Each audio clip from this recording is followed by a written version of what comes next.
Hello, beautiful listener. I have a fantastic selection of fairy tales for you today, with soothing rain sounds to help you drift off to sleep. So sit back, relax, and if you enjoy these stories, please do comment to share your thoughts or like to help share this audiobook with others. Cinderella by the Brothers Grimm. There was once a rich man whose wife lay sick, and when she felt her end drawing near, she called to her only daughter to come near her bed and said, "Dear child, be pious and good, and God will always take care of you, and I will look down upon you from heaven and will be with you." And then she closed her eyes and expired. The maiden went every day to her mother's grave and wept, and was always pious and good. When the winter came, the snow covered the grave with a white covering, and when the sun came in the early spring and melted it away, the man took to himself another wife. The new wife brought 2 daughters home with her, and they were beautiful and fair in appearance, but at heart were black and ugly. And then began very evil times for the poor stepdaughter. "Is the stupid creature to sit in the same room with us?" said they. "Those who eat food must earn it." They took away her pretty dresses and put on her an old grey kirtle and gave her wooden shoes to wear. "Just look now at the proud princess, how she's decked out," cried they, laughing. And then they sent her into the kitchen. There she was obliged to do heavy work from morning to night, get up early in the morning, draw water, make the fires, cook and wash. Besides that, the sisters did their utmost to torment her, mocking her and strewing peas and lentils among the ashes and setting her to pick them up.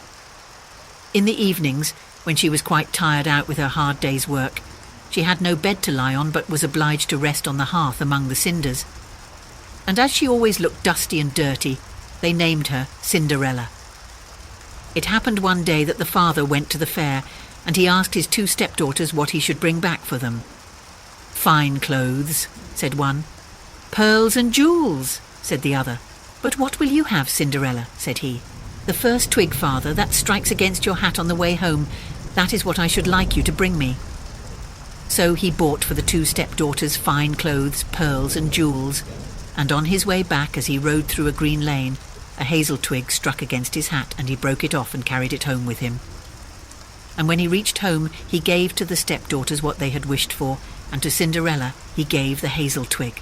She thanked him and went to her mother's grave, and planted this twig there, weeping so bitterly that the tears fell upon it and watered it, and it flourished and became a fine tree. Cinderella went to see it 3 times a day, and wept and prayed, and each time a white bird rose up from the tree, and if she uttered any wish, the bird brought her whatever she had wished for. Now it came to pass that the king ordained a festival that should last for 3 days, and to which all the beautiful young women of that country were bidden, so that the king's son might choose a bride from among them. When the 2 stepdaughters heard that they too were bidden to appear, they felt very pleased, and they called Cinderella and said, "Comb our hair, brush our shoes, and make our buckles fast. We are going to the wedding feast at the king's castle." Cinderella, when she heard this, could not help crying, for she too would have liked to go to the dance. And she begged her stepmother to allow her. "What, you Cinderella?" said she. "In all your dust and dirt, you want to go to the festival? You that have no dress and no shoes, you want to dance?" But as she persisted in asking, at last the stepmother said, "I have strewed a dish full of lentils in the ashes, and if you can pick them all up again in 2 hours, you may go with use." Then the maiden went to the back door that led into the garden and called out, "O gentle doves, O turtle doves, and all the birds that be, the lentils that in ashes lie, come and pick up for me. The good must be put in the dish, the bad you may eat if you wish." Then there came to the kitchen window 2 white doves, and after them some turtle doves, and at last a crowd of all the birds under heaven, chirping and fluttering, and they alighted among the ashes. And the doves nodded with their heads and began to pick, peck, pick, peck, and then all the others began to pick, peck, pick, peck, and put all the good grains into the dish. Before an hour was over, all was done, and they flew away.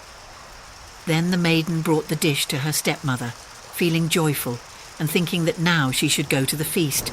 But the stepmother said, "No, Cinderella, you have no proper clothes, and you do not know how to dance, and you would be laughed at." And when Cinderella cried for disappointment, she added, If you can pick 2 dishes full of lentils out of the ashes, nice and clean, you shall go with us.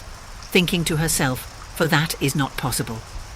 When she had strewed 2 dishes full of lentils among the ashes, the maiden went through the back door into the garden and cried, O gentle doves, O turtle doves, and all the birds that be, the lentils that in ashes lie, come and pick up for me. The good must be put in the dish, the bad you may eat if you wish. So there came to the kitchen window 2 white doves, and then some turtle doves, and at last a crowd of all the other birds under heaven, chirping and fluttering, and they alighted among the ashes, and the doves nodded with their heads and began to pick, and then all the others began to pick, and put all the good grains into the dish. And before half an hour was over, it was all done, and they flew away.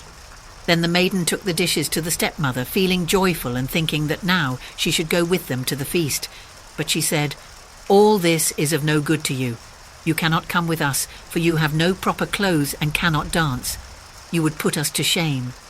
Then she turned her back on poor Cinderella and made haste to set out with her 2 proud daughters. And as there was no one left in the house, Cinderella went to her mother's grave under the hazel bush and cried, little tree, shake over me, that silver and gold may come down and cover me. Then the bird threw down a dress of gold and silver, and a pair of slippers embroidered with silk and silver. And in all haste she put on the dress and went to the festival. But her stepmother and sisters did not know her, and thought she must be a foreign princess, she looked so beautiful in her golden dress. Of Cinderella they never thought at all, and supposed that she was sitting at home, arid, picking the lentils out of the ashes. The king's son came to meet her and took her by the hand and danced with her, and he refused to stand up with anyone else, so that he might not be obliged to let go her hand. And when anyone came to claim it, he answered, She is my partner. And when the evening came, she wanted to go home, but the prince said he would go with her to take care of her, for he wanted to see where the beautiful maiden lived, but she escaped him and jumped up into the pigeon house. Then the prince waited until the father came and told him the strange maiden had jumped into the pigeon house. The father thought to himself, It cannot surely be Cinderella, and called for axes and hatchets, and had the pigeon house cut down, but there was no one in it. And when they entered the house, there sat Cinderella in her dirty clothes among the cinders, and a little oil lamp burnt dimly in the chimney. For Cinderella had been very quick, and had jumped out of the pigeon house again, and had run to the hazel bush.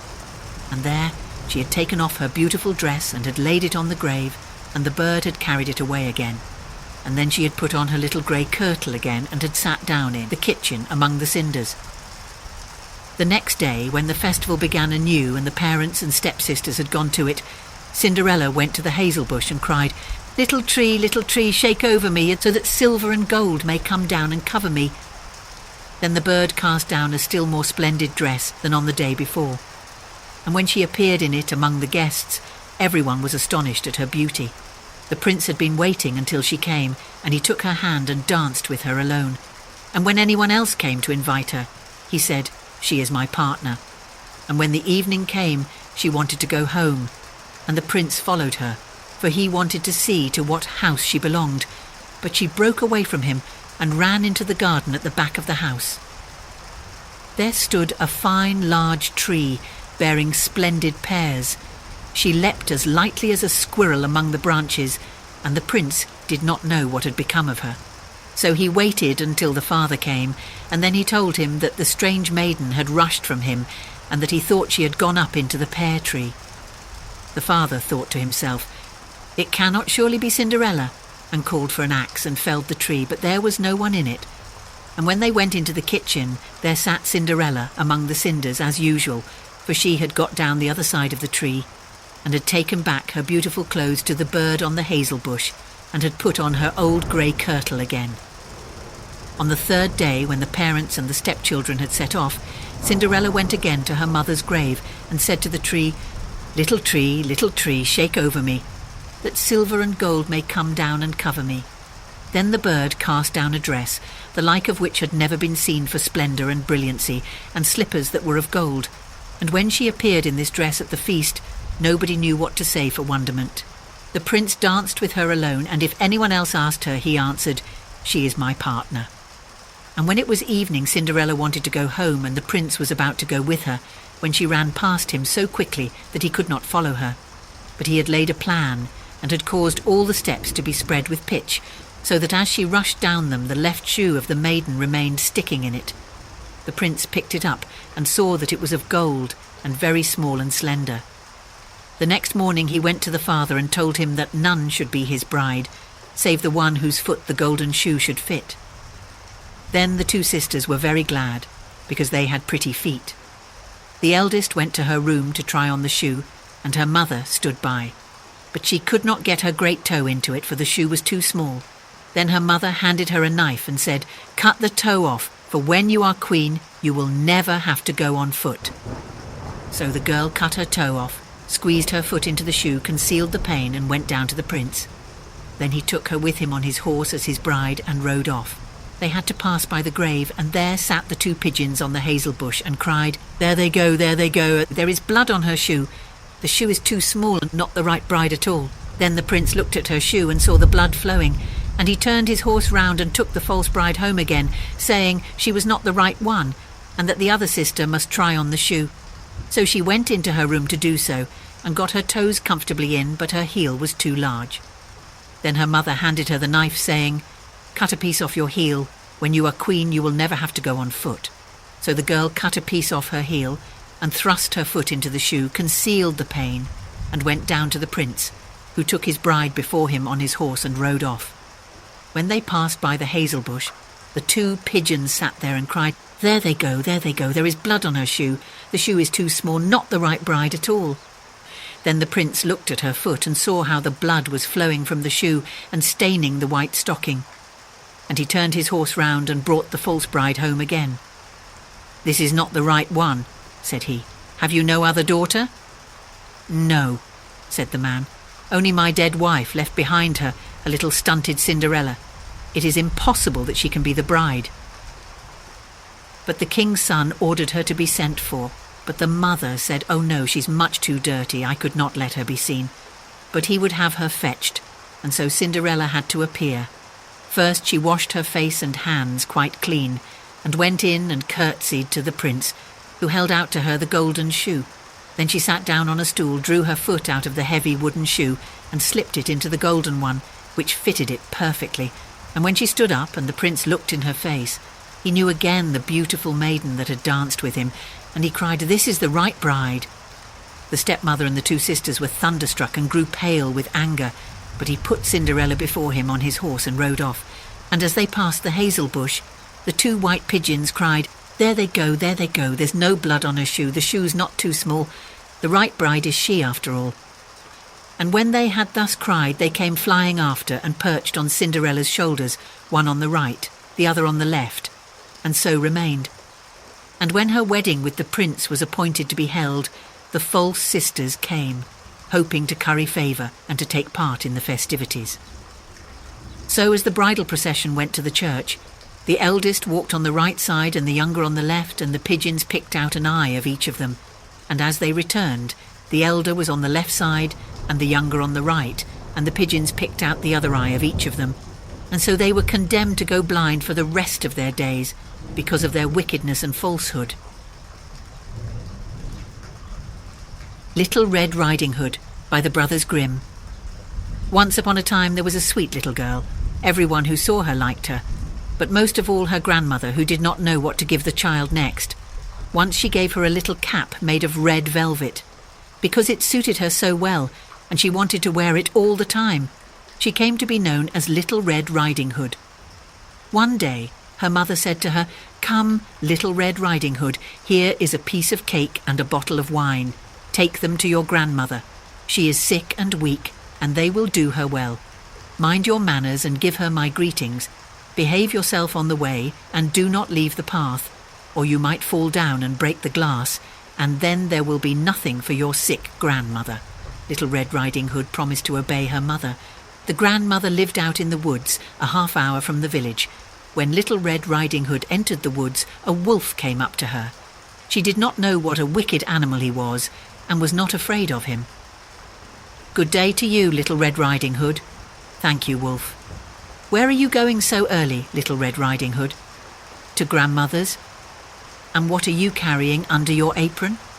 Grandmother is sick and weak, and I'm taking her some cake and wine. We baked yesterday, and they should give her strength.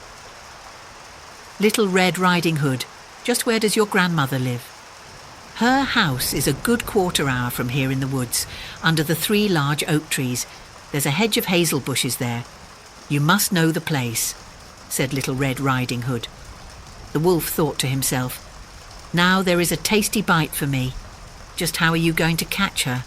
Then he said, listen, Little Red Riding Hood, haven't you seen the beautiful flowers that are blossoming in the woods? Why don't you go and take a look? And I don't believe you can hear how beautifully the birds are singing. You are walking along as though you were on your way to school in the village. It is very beautiful in the woods. Little Red Riding Hood opened her eyes and saw the sunlight breaking through the trees and how the ground was covered with beautiful flowers. She thought, if I take a bouquet to grandmother, she will be very pleased. Anyway, it is still early and I'll be home on time. And she ran off into the woods looking for flowers. Each time she picked one, she thought that she could see an even more beautiful one a little way off, and she ran after it, going further and further into the woods.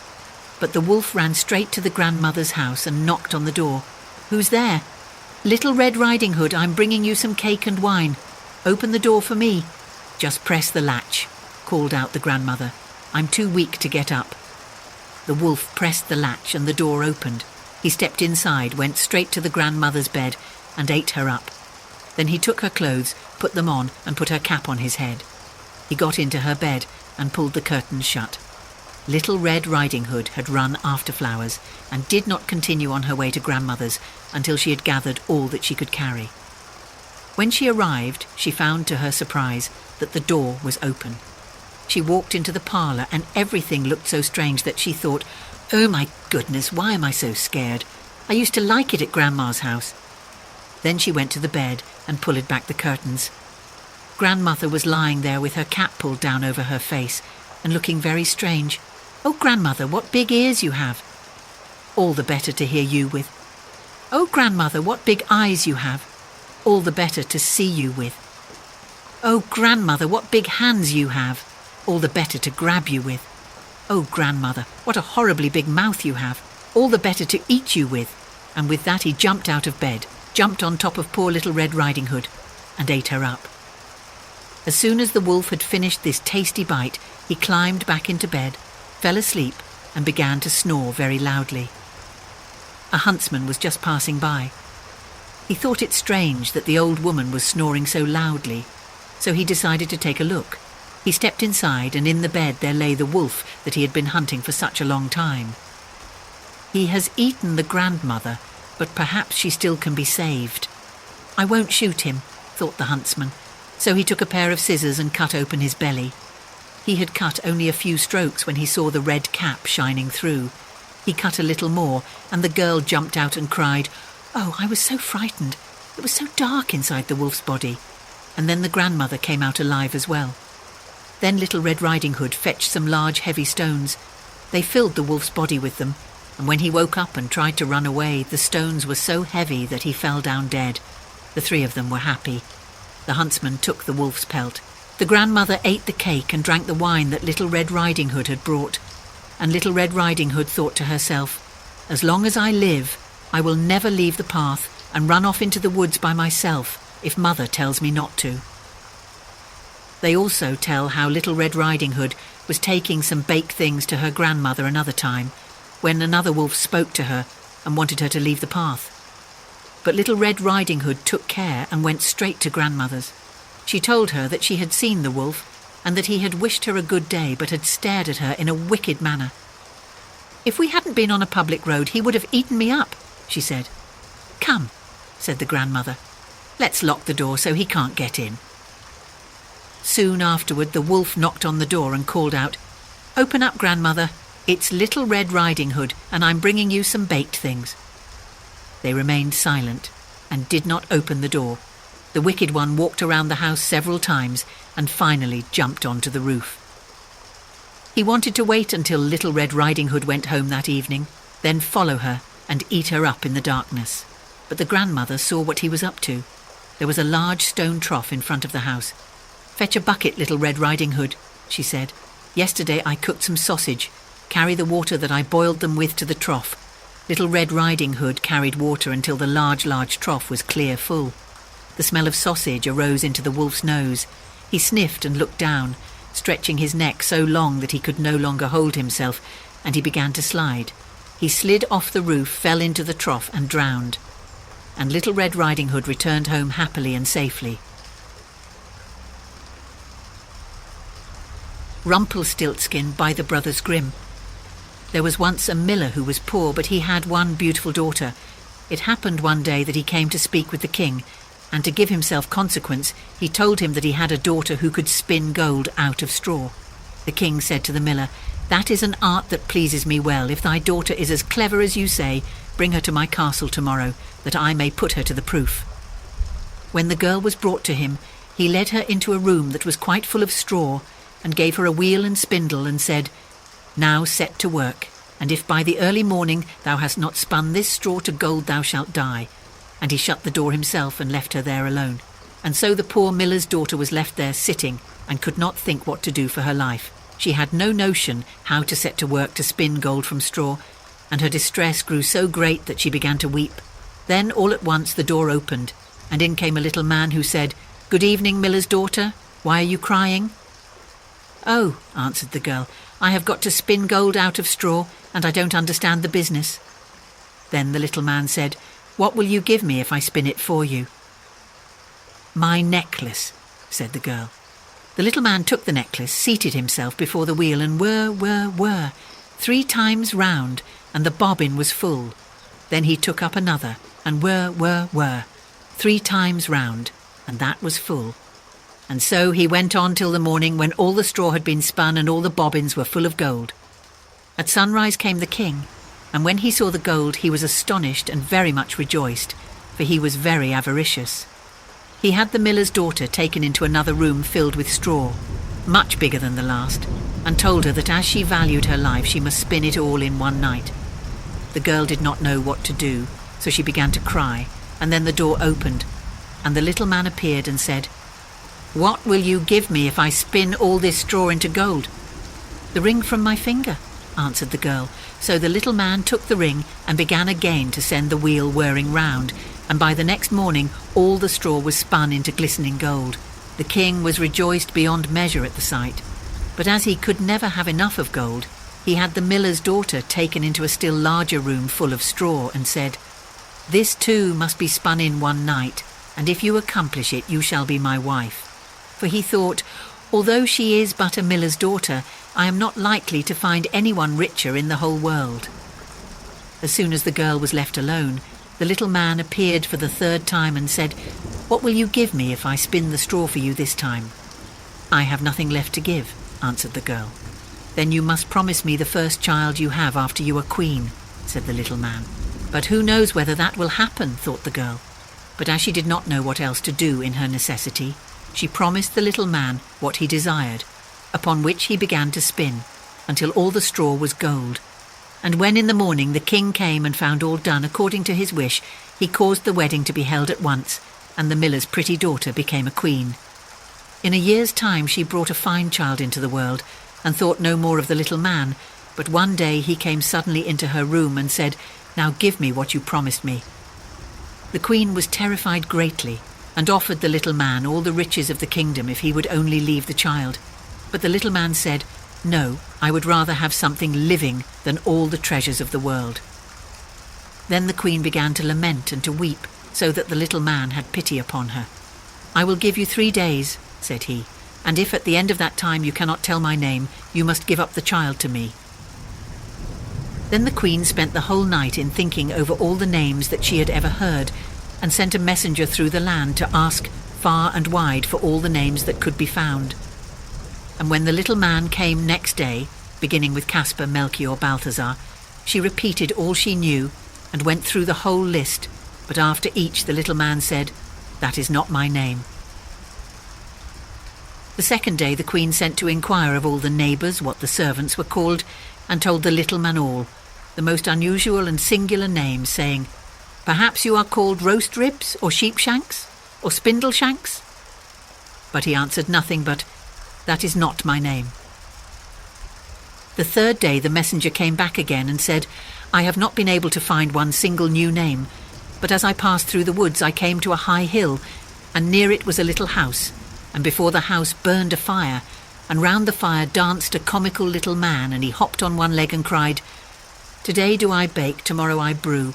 The day after that the Queen's child is due, and oh, I am glad that nobody knew that the name I am called is Rumpelstiltskin.' You cannot think how pleased the Queen was to hear that name, and soon afterwards, when the little man walked in and said, 'Now, Mrs. Queen, what is my name?' she said at first, 'Are you called Jack?' 'No,' answered he. 'Are you called Harry?' she asked again.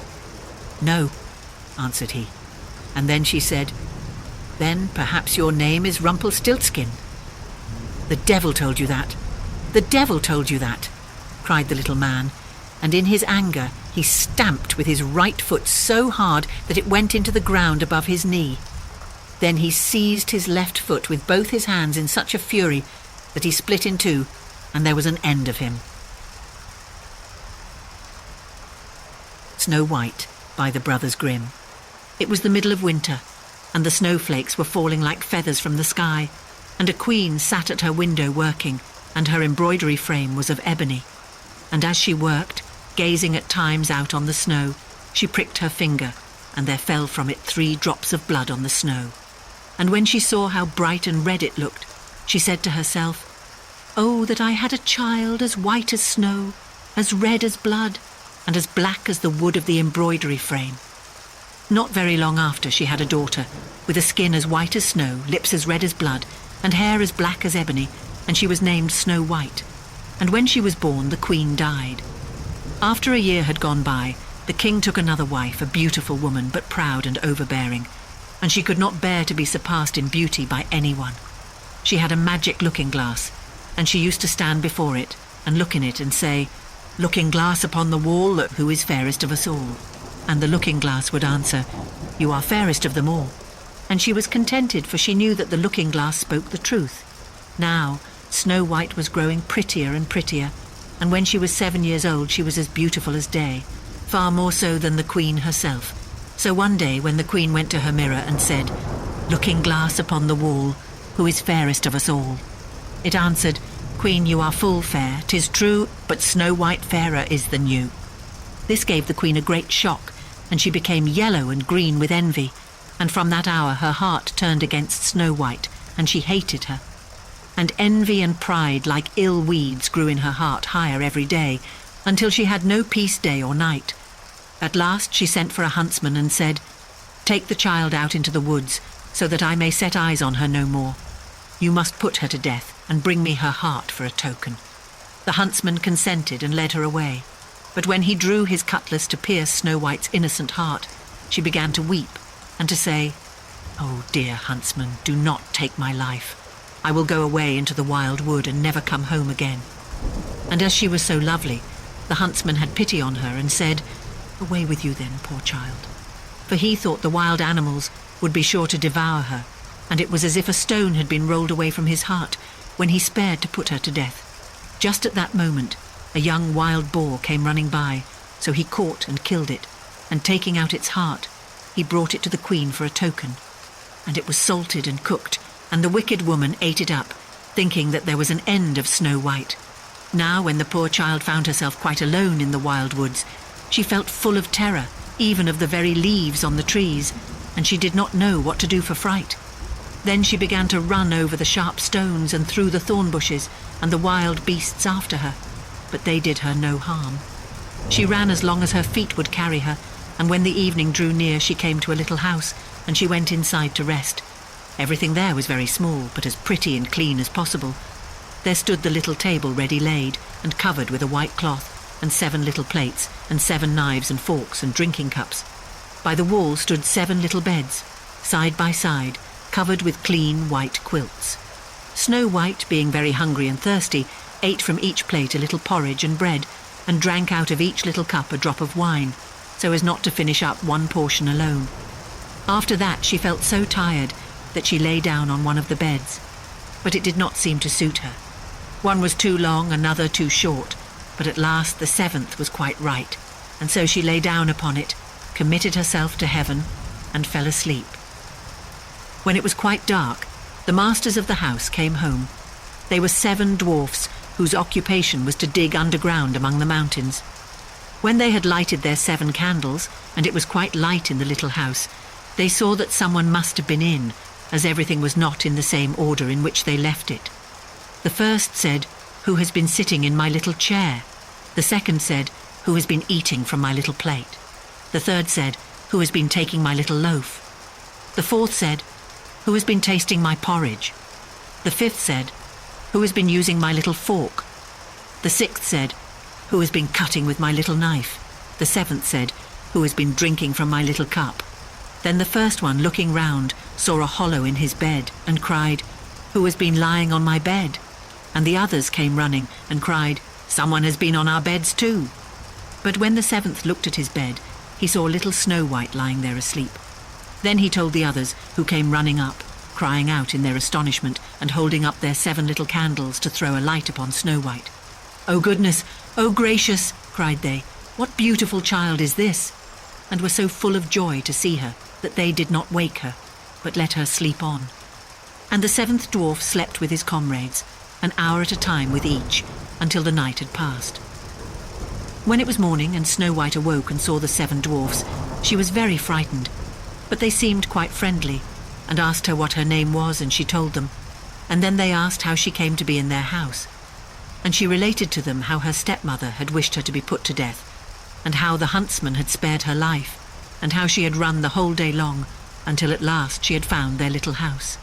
Then the dwarfs said, "If you will keep our house for us, and cook and wash and make the beds and sew and knit and keep everything tidy and clean, you may stay with us and you shall lack nothing." "With all my heart," said Snow White, and so she stayed and kept the house in good order.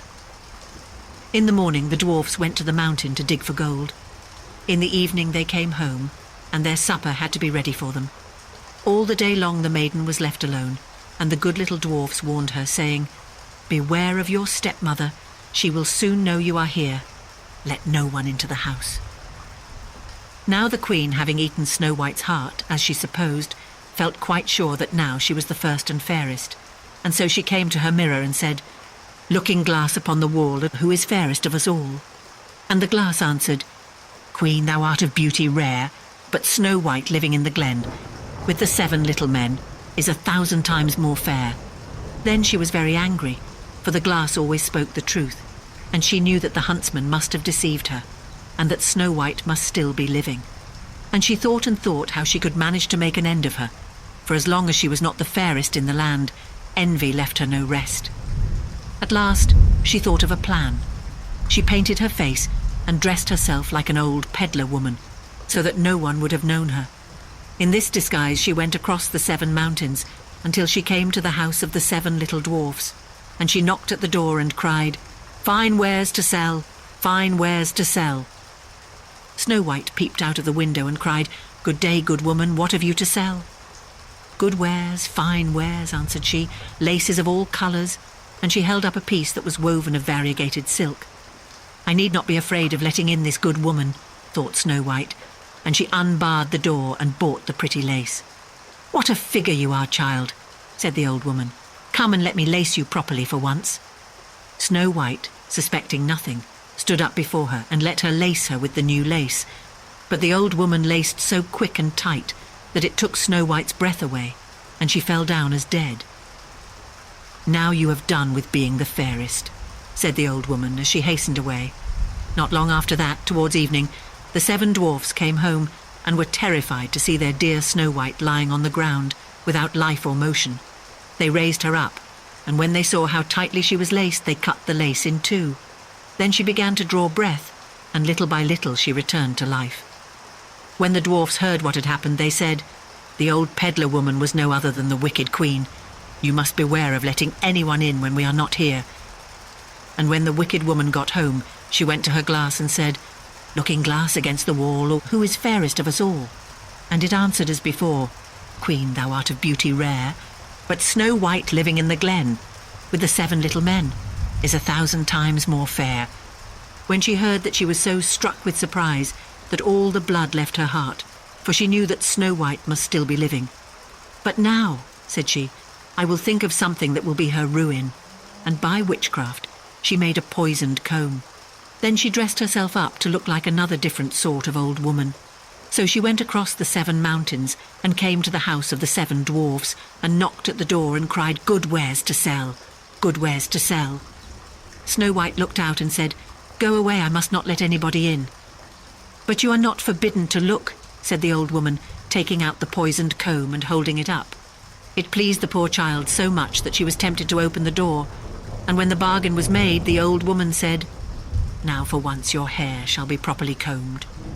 Poor Snow White, thinking no harm, let the old woman do as she would, but no sooner was the comb put in her hair than the poison began to work, and the poor girl fell down senseless. "Now, you paragon of beauty," said the wicked woman, "this is the end of you," and went off. By good luck it was now near evening, and the 7 little dwarfs came home. When they saw Snow White lying on the ground as dead, they thought directly that it was the stepmother's doing, and looked about, found the poisoned comb, and no sooner had they drawn it out of her hair than Snow White came to herself, and related all that had passed. Then they warned her once more to be on her guard, and never again to let anyone in at the door. And the Queen went home and stood before the looking-glass and said, "Looking glass against the wall, who is fairest of us all?" And the looking-glass answered as before, "Queen, thou art of beauty rare, but Snow White living in the glen with the 7 little men is 1,000 times more fair." When she heard the looking-glass speak thus, she trembled and shook with anger.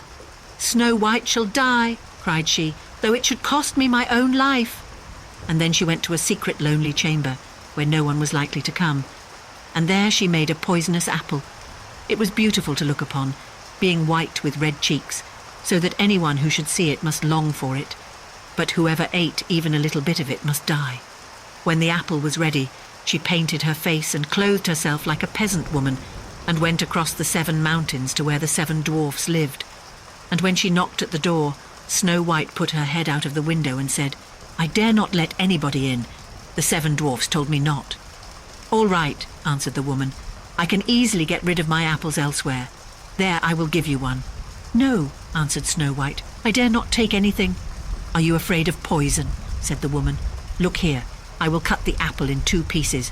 You shall have the red side, I will have the white one."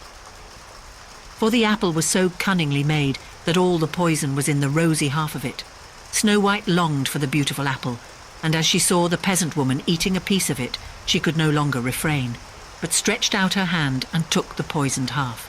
But no sooner had she taken a morsel of it into her mouth than she fell to the earth as dead, and the Queen, casting on her a terrible glance, laughed aloud and cried, "As white as snow, as red as blood, as black as ebony, this time the dwarfs will not be able to bring you to life again."